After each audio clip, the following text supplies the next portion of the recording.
So, good morning, everyone. For today's lecture, we would be discussing the cerebral cortex. So, part of what we would include in this lecture would be the surface landmarks that would help us delineate the different parts of the cerebral cortex.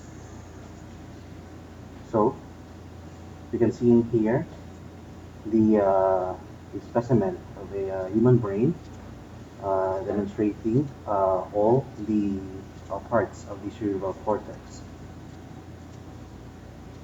So, uh, the cerebral cortex is the portion of the brain that is composed mainly of gray matter.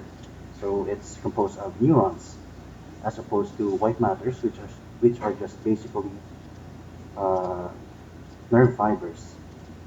So, it is important for us to distinguish the different parts of the cerebral cortex because each part subserves a specific function and thus would reflect with a specific manifestation in our patients. So before we discuss the different lobes of the cerebral cortex, one can notice the presence of uh, grooves,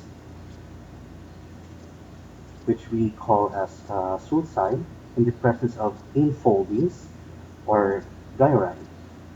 So these structures enable the large uh, surface area of neural tissue to be accommodated within the skull.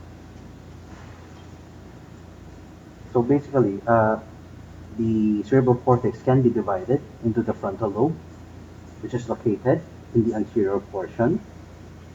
So this is the anterior part of the brain, and this is the posterior part.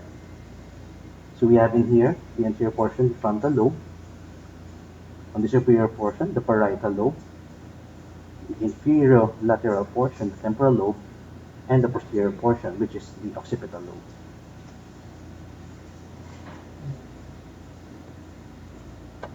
So as we have previously discussed, we have removed the meninges from this specimen. So this thick covering is your dura mater, and this web-like covering the surface of the brain is your subarachnoid, and uh, in close in close relation with the surface of the brain is the pia. However, it can't be readily identified now at this specimen. So on this side, we still have a portion of the subarachnoid in the pia attached, and on the other side, we had it removed to better visualize our sulci and our gyri. So your cerebral cortex has both right and left hemisphere divided by the longitudinal fissure, and later we would see in the medial aspect of our specimen that the two lobes are connected by the corpus callosum.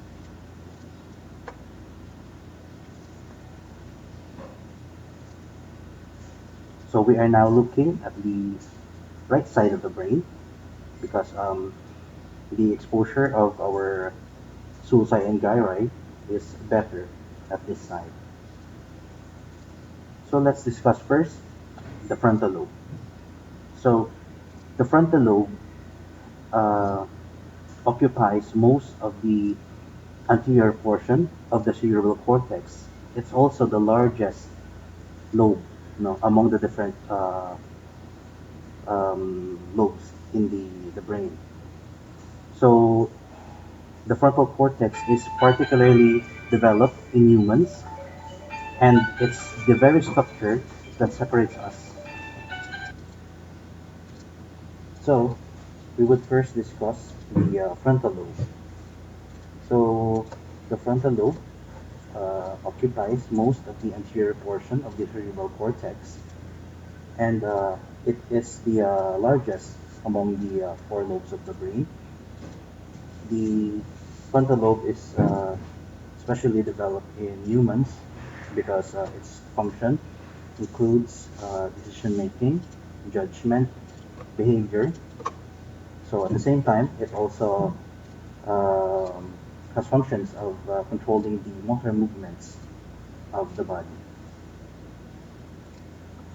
So the parietal lobe can be identified by its borders. So if you can see in here, the presence of the central sulcus, which is among the important uh, landmarks that we need to identify if we are looking at the cerebral cortex.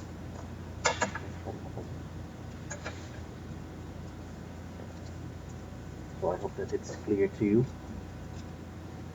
So as we have discussed, sulci are grooves and the infoldings are the gyri.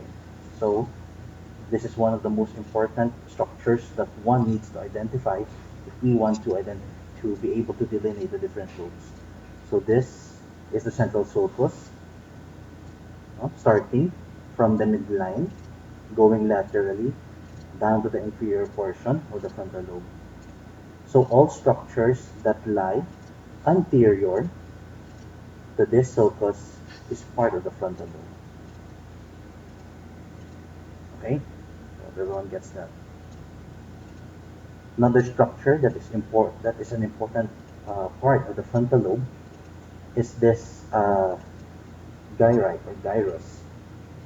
So this gyrus is located anterior to your central sulcus.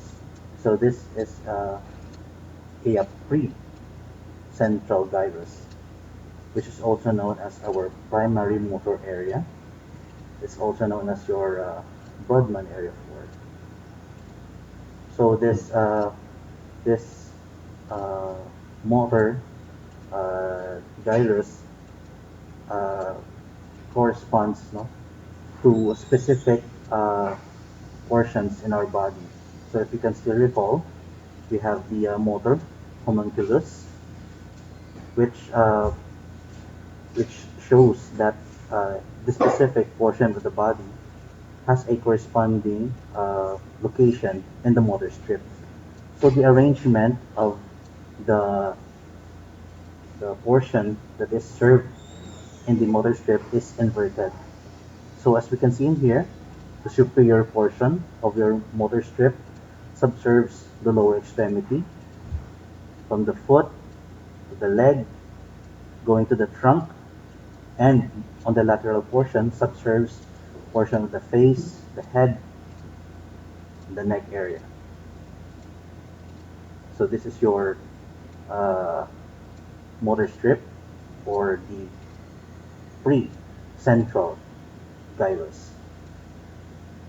Anterior to it is the secondary motor area, the function of which is basically um, storing memories from previous motor movements. So again, your motor gyrus is in charge with the motor movements. Your secondary motor area is in charge with integrating the planned motor movement with previous memory of doing that action. So we can correlate this one by uh, being familiar with repeated motor movements. So let's say, for example, a newbie surgeon would have a difficult time dissecting certain uh, portions of a certain organ. However, with practice, the the brain develops muscle memory, so it's integrated in the secondary motor area.